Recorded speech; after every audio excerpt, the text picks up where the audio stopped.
السلام علیکم سامعین، 17 ذی الحجہ اور 6 جولائی ہے۔ خبر کا عنوان ہے کامن سول کوڈ لاگو کرنے کے لیے سرکار نے کمیٹی تشکیل دی۔ اس کمیٹی کی صدارت مرکزی وزیر کرن رجیجو کریں گے اور دوسرے ممبران میں سمرتی ایرانی، جی کشن ریڈی اور ارجن رام میگھوالا شامل ہیں۔ یہ 4 وزیر ہیں۔ ان وزیروں پر مشتمل سرکار نے ایک کمیٹی بنائی ہے۔ ان کا کام کیا ہوگا؟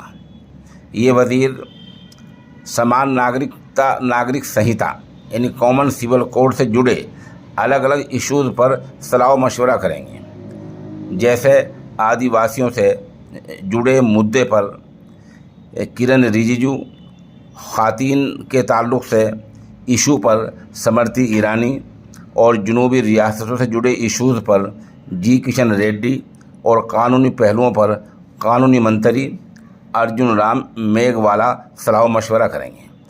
یہ وزراء ان لوگوں سے ملیں گے اور ان کو سمجھائیں گے کہ یکساں سول کوڈ کے فائدے کیا ہیں اور اگر لاگو نہ کیا تو اس کے نقصانات کیا ہو سکتے ہیں۔ ظاہر سی بات ہے، سرکار نے من بنا لیا ہے کہ ہمیں ایسا کرنا ہے۔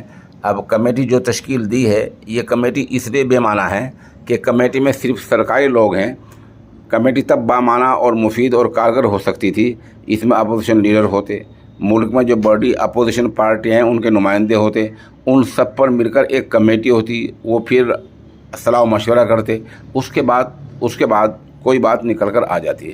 لیکن سرکار نے اس کے برعکس کیا ہے، اپنے ہی 4 وزیروں پر ایک کمیٹی بنا دی، انہیں طے کر لیا کہ یکساں سول کوڈ لاگو کرنا ہے۔